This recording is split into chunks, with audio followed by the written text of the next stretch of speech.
Sesuatu yang tersambung, kuat, ini erat, dan sulit dilepaskan, itu disebut silah namanya.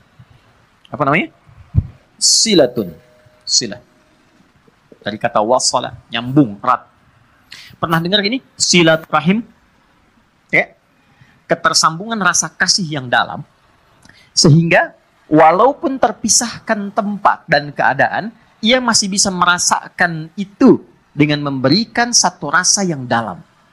Jadi kalau Anda bertemu dengan kawan-kawan, reunian, kan? Ketemu, saling tatap, ngobrol, itu belum silaturahim secara makna. Belum. Karena orangnya ada di hadapan kita, kita sapa. Tapi kalau Anda meninggalkan tempat ini, kemudian ingat kepada kawan kita, terus kita WA, malam-malam kita ingatkan, akhi, maafkan kalau saya ada salah ya. Mudah-mudahan Allah pertemukan kembali kita sampai jannah. Malam tahajud ya. Itu namanya silaturahim. Silah, terikat walaupun ruangnya sudah berbeda. Waktunya mungkin tidak sama. Teman ke Amerika, dia ke Kanada, 12 jam bedanya dengan kita. Tapi kita masih bisa WA dia. Itulah silah. Hubungan yang menyambungkan kita dengan Allah. Sehingga terkoneksi dalam setiap keadaan dimanapun berada. Itu adalah sholat. Kenapa sholat disebut dengan sholat? Ya, padahal sholat kan namanya doa kan? Ya kan?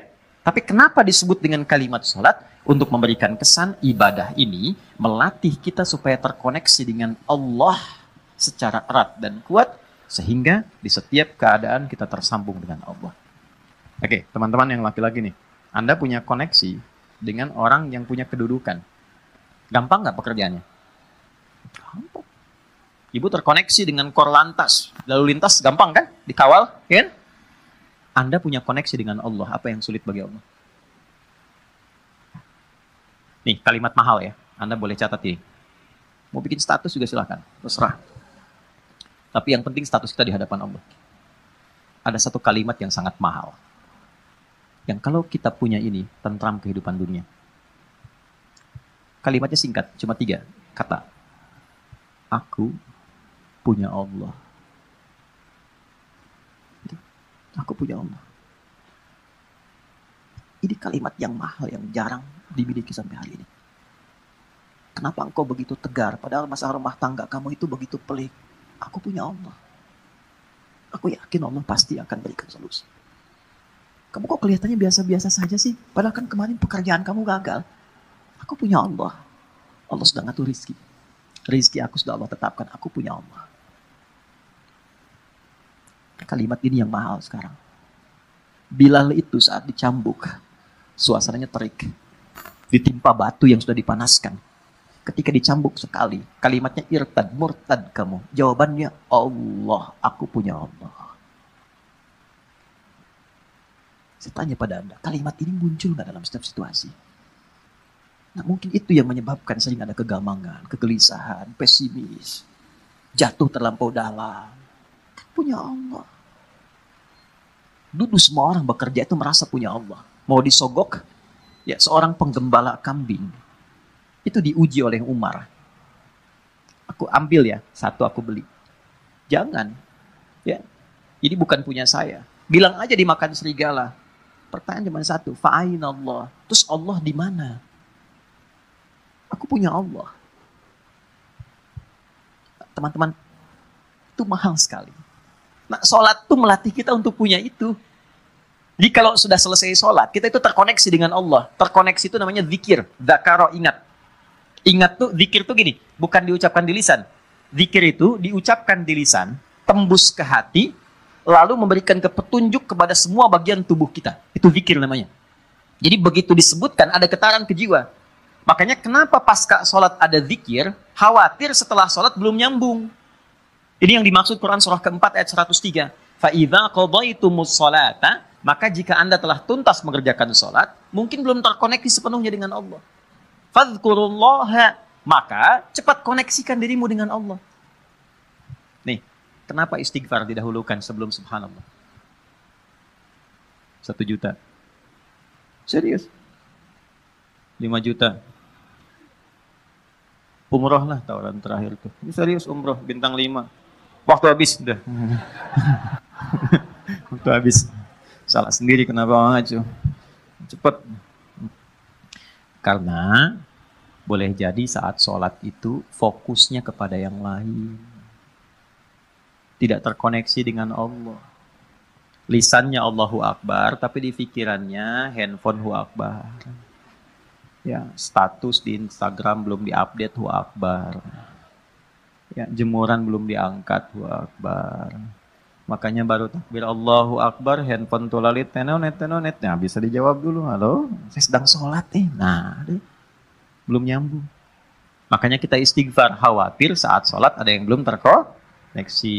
Setelah itu, subhanallah, alhamdulillah, Allahu Akbar. Kenapa 33 kali? 33 itu latihan sampai kalimat itu meresap ke dalam hati.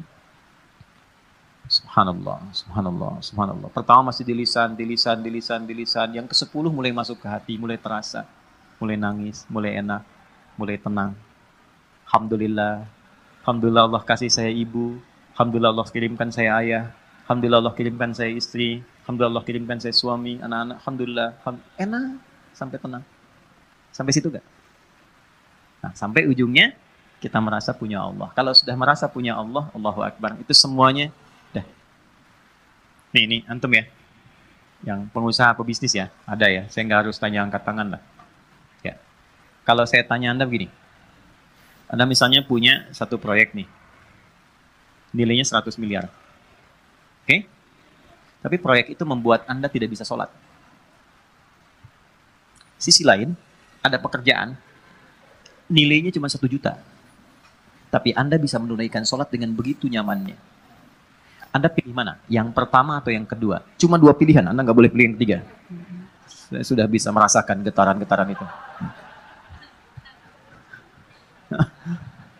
Ya, jujur aja. Pertama atau kedua? Wah, yang benar. Buktinya ada orang sekarang hanya untuk jaga toko, dia rela meninggalkan Jumat. Untuk jaga toko. Hanya untuk menjaga toko. Biasa. Syaratnya nggak sholat, dia mau. Padahal kalau ditanya siapa yang ngasih rezeki, dia jawab Allah. Itu kan ada yang salah gitu. Ada yang salah. Nih lihat, Abdurrahman bin Auf itu ditawari begini. Abdurrahman bin Auf itu kan orang kaya luar biasa sebelum masuk Islam. Tapi levelnya masih 1. Setelah masuk Islam di nomor 3. Yang tertinggi. Kan cuman begini tawarannya.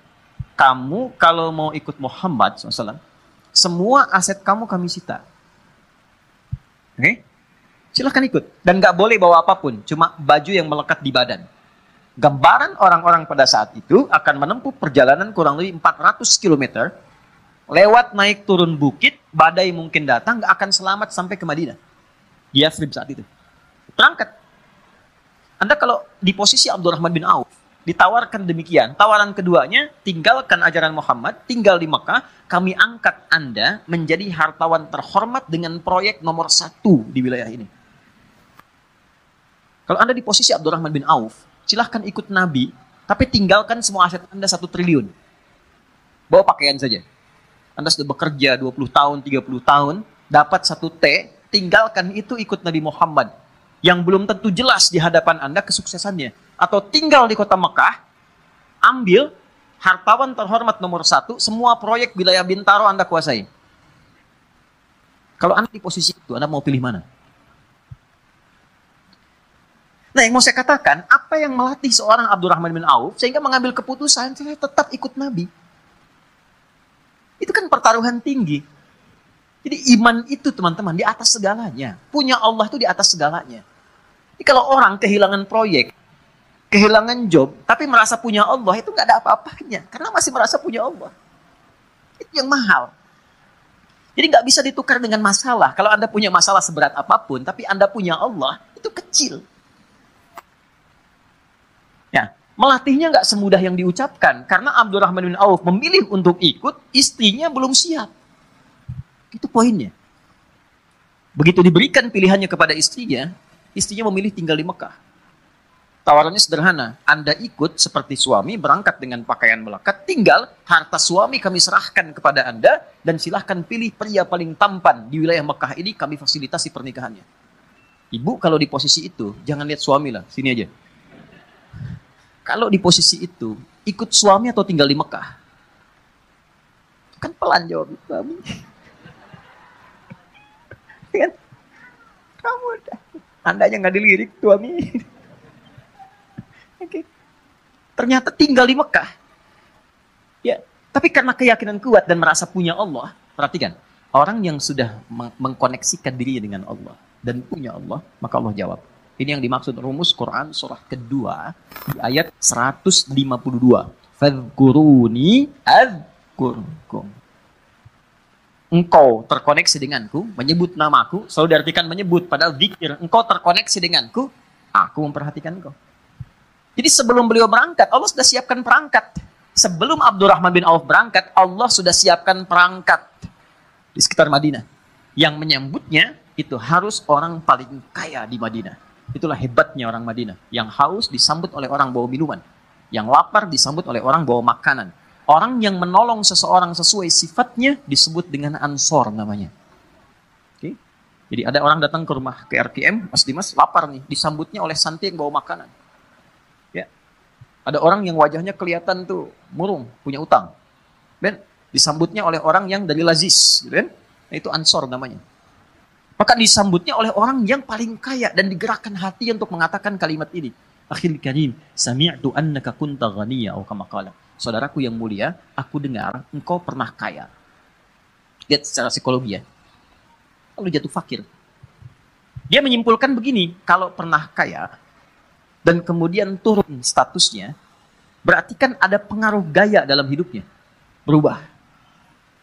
Saya sering kutip rumus gaya itu F1 sama dengan F2. Ya, gaya gerak sama dengan gaya dorong. Kan? Pelan jadi pelan, kencang jadi kencang.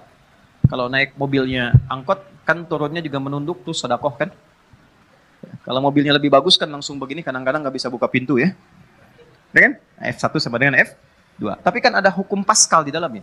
F berbanding lurus dengan P. Gaya berbanding lurus dengan tekanan. Semakin banyak gaya, semakin tertekan hidupnya. Oke? Saat punya sesuatu, gayanya kebanyakan. Gayanya banyak. Begitu sesuatu itu hilang, gaya nggak tertahankan. Akhirnya flexing demi gaya. Maaf, ada inflasi gaya gitu. Ya. Berlebihan. Nah ini kan jadi tekanan. Nah dia menilai begitu. Dia nggak tahu kalau Abdurrahman bin Auf ini sudah dididik ya oleh Nabi, punya Allah. Ditawarkannya begini, saya dengar Anda pernah kaya. Kalau ingin kaya lagi, ambil setengah harta saya. Coba. Kalau Anda ingin, saya dengar Anda ditinggalkan keluarga dan istri. Kalau ingin menikah lagi, pilih perempuan paling cantik di Yathrib ini. Sekalipun bagian dari keluargaku, aku fasilitas pernikahannya. Gantian ya Bu. Kalau Anda di posisi itu, dan tidak harus lihat ke sana, apa yang Anda pilih? Diterima atau tidak ditolak sama sekali? Saya sudah tahu wajahnya, ini percuma saya tawari. Berat ya? Ya kan? Ketemu orang paling kaya itu kebunnya paling banyak, ya, macam-macam, untanya paling banyak, ya mungkin kurang lebih 5T lah asetnya, bagi 2,5T.